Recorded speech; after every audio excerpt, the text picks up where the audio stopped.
என்னுயிர் தமிழுக்கும் தமிழருக்கும் வணக்கம். நான் உங்கள் மகிழன். இது உங்கள் வலையொலி. காலையில என்ன விளையாட்டு காட்டுறாங்க, எப்படி எல்லாம் சோதிக்கிறாங்க. பொழுது விடிய விட மாட்டேங்கிறாங்களே ஐயா.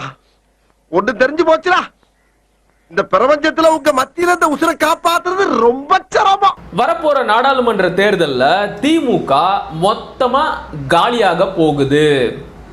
ஏற்கனவே திமுக பல பிரச்சனைகள்ல மாட்டிக்கிட்டு தவிச்சுக்கிட்டு இருக்கு. நீங்களே பார்த்துருப்பீங்க. இப்போ அமைச்சர் செந்தில் பாலாஜி வீட்டில் இடி ரெய்டு போனது, அதுக்கப்புறம் அவரை கைது பண்ண பார்த்தது, அப்போ அவருக்கு நெஞ்சு வலி வந்தது, இப்போ அவருக்கு ஆப்ரேஷன் நடந்தது, இன்னும் 3 மாதம் கழித்து அவர்கிட்ட விசாரணை நடக்க போகிறது, இப்போ இடி அவருடைய தம்பிக்கிட்ட விசாரணை நடத்த முயற்சி செய்கிறது. அடுத்ததா அமைச்சர் பொன்முடி மேலே பழைய வழக்கான செம்மண் கடத்தன வழக்கு வந்தது. அடுத்ததா அமைச்சர் அனிதா ராதாகிருஷ்ணன் மேல சொத்து குவிப்பு வழக்கு நடந்துகிட்டு இருக்கிறது. அதில் இடி தன்னையும் ஒரு வாதியா இணைச்சிக்கிட்டது. அப்படி இப்படின்னு ஏற்கனவே திமுக பல பிரச்சனைகள்ல மாட்டி தினம் விழி பிதுங்கி நிக்குது, தவிச்சுக்கிட்டு இருக்கு. இதுல எல்லாம் இருந்து எப்படி வெளியே வர போறோம், கட்சி பேரை எப்படி காப்பாற்ற போறோம் அப்படின்னு தெரியாம திமுகவின் மூத்த அமைச்சர்களும் மூத்த தலைவர்களும் நம்முடைய முதல்வர் ஸ்டாலின் அவர்களும் தவிச்சுக்கிட்டு இருக்காங்க. இந்த நேரம் பார்த்து வரப்போற நாடாளுமன்ற தேர்தலில் திமுக மொத்தமா காலியாகிற மாதிரியான ஒரு வேலையை நம்முடைய ஊப்பிக்கள் பார்த்து விட்டு இருக்கிறாங்க. அதுலயும் குறிப்பா நம்முடைய கிறிஸ்தவ சொந்தங்களின் வாக்கு மொத்தமா வாஷ் அவுட் ஆகிற மாதிரியான ஒரு வேலையை, தரமான சம்பவத்தை நம்முடைய உடன்பிறப்புகள் செஞ்சு விட்டு இருக்கிறாங்க. ஐயோ, அரை சொல்றானே, புரியல, தெளிவாவே சொல்றேன். இப்ப நம்முடைய முதலமைச்சர் ஸ்டாலின் அவர்கள் யாரு, எவ்வளோ பெரிய ஆளு. அவர் தான் வரப்போற நாடாளுமன்ற தேர்தலில் இந்தியாவில் இருக்கிற ஒட்டுமொத்த எதிர்கட்சிகளையும் ஒருங்கிணைச்சு மோடியின் இந்துத்துவ பாசிச அரசை வீழ்த்தி ஒரு புதிய ஜனநாயக ஆட்சியை நிறுவ போறாரு. அட இவ்வளோ ஏங்க, அவர் தாங்க இந்தியாவுக்கு அடுத்த பிரதமரே. நான் சொல்லல, நம்முடைய உடன்பிறப்புகள் அப்படியெல்லாம் கனவு கண்டுட்டு இருக்கிறாங்க.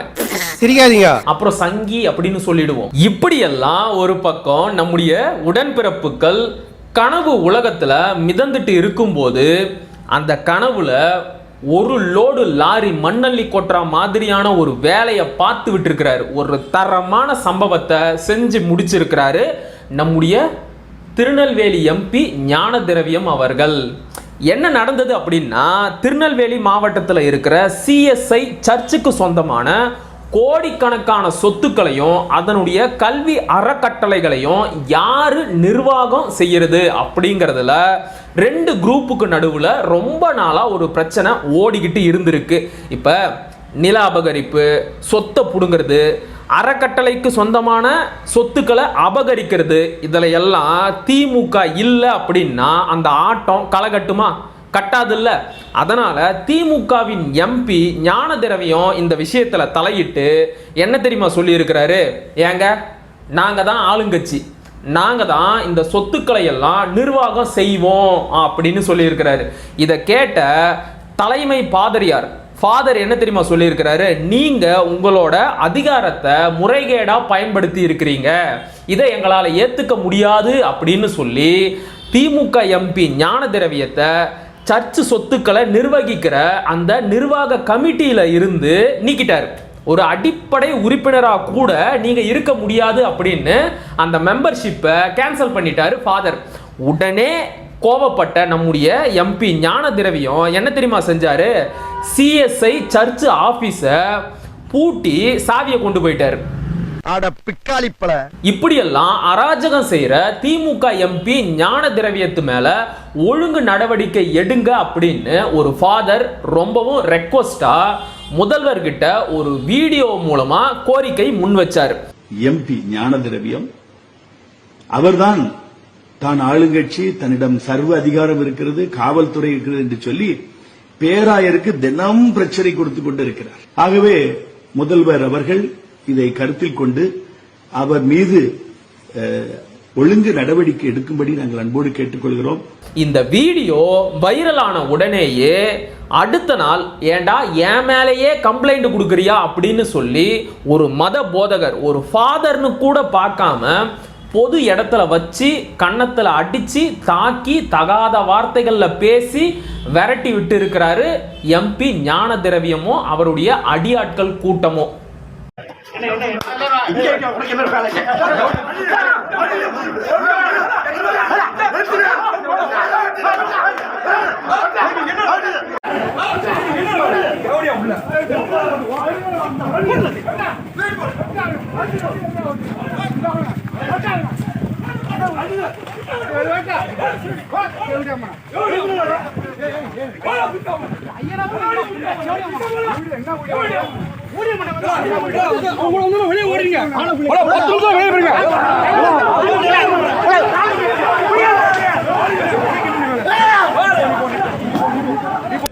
சரிப்பா, இதுக்கும் வரப்போற நாடாளுமன்ற தேர்தலில் திமுக மொத்தமா காலி ஆகிறதுக்கும் என்னப்பா சம்பந்தம் அப்படின்னு கேக்குறீங்களா? அதை நான் சொல்றதை விட அந்த ஃபாதரே சொல்லி இருக்கிறாரு, நீங்களே தெளிவா கேளுங்க. நாடாளுமன்ற தேர்தல் மிக மிக சமீபமா இருக்கிறது. திருநெல்வேலி பாராளுமன்றத்தில் திரளான சிஎஸ்ஐ கிறிஸ்தவ விசுவாசிகள் இருக்கிறோம். ஆகவே இதை நீங்கள் மனதில் கொண்டு உங்களுடைய கட்சி பெயருக்கு இழுக்கை உண்டு பண்ணுகிற, உங்களுடைய நிர்வாகத்திற்கு அவமதிப்பை உண்டு பண்ணுகிற இந்த ஞான திரவியம் எம்பி அவர்களை நீங்கள் ஒழுங்கு நடவடிக்கை எடுத்து அவரை உங்கள் கட்சி பதவியில் இருந்து கூட அவரை பதவி நீக்கம் செய்யுங்க. செயற்குழு உறுப்பினராக இருக்கிறார், அதை கூட நீக்கம் செய்து திருச்சபைக்கு இடையூறு செய்யக்கூடாது என்று ஒரு கட்டளையிடும்படி உங்களை அன்போடு நாங்கள் கேட்டுக்கொள்கிறோம். அதான் அவரே ரொம்ப தெளிவா சொல்றாரு. உங்களுக்கு புரிஞ்சதா? அதாவது நாடாளுமன்ற தேர்தல் இன்னும் கொஞ்ச நாள்ல வரப்போகுது, சரிங்களா? ரொம்ப சமீபத்துல தான் தேர்தல் இருக்கு. இங்க நிறைய சிஎஸ்ஐ கிறிஸ்தவர்கள் இருக்கிறாங்க, பார்த்துக்கோங்க அப்படின்னு ஒரு விதமா பொடி வச்சு மறைமுகமா ஒரு செய்தியை நம்முடைய முதல்வர்கிட்ட அந்த ஃபாதர் சொல்லி இருக்கிறாரு. இன்னமும் தெளிவா உங்களுக்கு புரியுற மாதிரி சொல்லணும் அப்படின்னா, நீங்க எம்பி ஞான திரவியத்து மேல நடவடிக்கை எடுக்கல அப்படின்னா இங்க இருக்கிற சிஎஸ்ஐ கிறிஸ்தவர்களின் வாக்கு திமுகவிற்கு வராமல் போவதற்கு அதிகமான வாய்ப்பு இருக்கு அப்படிங்கறத தான் அந்த ஃபாதர் அந்த வீடியோவில் ரொம்ப நாசூக்கா நாகரிகமா மறைமுகமா சொல்லி இருக்கிறாரு. ஆனா இப்ப என்ன நடந்தது? ஏண்டா என் மேலேயே கம்ப்ளைண்ட் கொடுக்குறியா அப்படின்னு சொல்லி அந்த வீடியோவில் பேசின ஃபாதரை அடிச்சு துவைச்சு துவம்சம் பண்ணியிருக்கிறாங்க நம்முடைய உடன்பிறப்புகள். இப்ப சொல்லுங்க, நீங்களே யோசிச்சு பாருங்க. கிறிஸ்தவர்களின் வாக்கு, சிஎஸ்ஐ கிறிஸ்தவர்களின் வாக்கு திமுகவிற்கு வரும். அப்பங்களா அந்த மனுஷன் உங்களுக்கு என்னையா பாவம் செஞ்சாரு?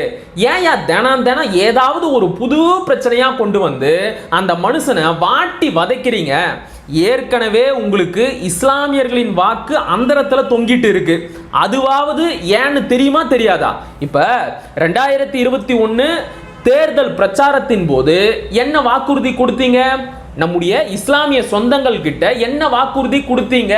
நாங்க ஆட்சிக்கு வந்த உடனே நீண்ட காலமாக சிறையில் இருக்கும் இஸ்லாமிய விசாரணை கைதிகளை விடுதலை செய்வோம், அதுக்காகவாவது எனக்கு ஓட்டு போடுங்க அப்படின்னு ஐயா ஸ்டாலின் அவர்களே 2021 தேர்தல் பிரச்சாரத்தின் போது பேசியிருக்கிறார். ஆனா ஜெயிச்சு ஆட்சிக்கு வந்த உடனே நீண்ட காலமாக சிறையில் இருக்கும் விசாரணை கைதிகளை, இஸ்லாமிய விசாரணை கைதிகளை விடுதலை செய்வீங்கன்னு பார்த்தா அதுக்கு ஒரு குழுவை போட்டு அந்த குழு என்ன செய்து அப்படிங்கறத கூட பார்க்காம ஒட்டுமொத்தமா நீங்க கொடுத்த வாக்குறுதியை தூக்கி கிடப்புல போட்டு வச்சிருக்கிறீங்க. இதனால இஸ்லாமிய சொந்தங்களே உங்க மேல ரொம்ப கடுப்புல இருக்கிறாங்க. திமுகவை நம்ப கூடாது, அவங்கள நம்பனா இப்படிதான் நம்ப வச்சு கழுத்தறுப்பாங்க, இப்படிதான் கொடுத்த வாக்குறுதியை நிறைவேற்றாமல் துரோகம் செய்வாங்க அப்படின்னு ஏற்கனவே அவங்க உங்க மேல கோவத்துல இருக்கிறாங்க.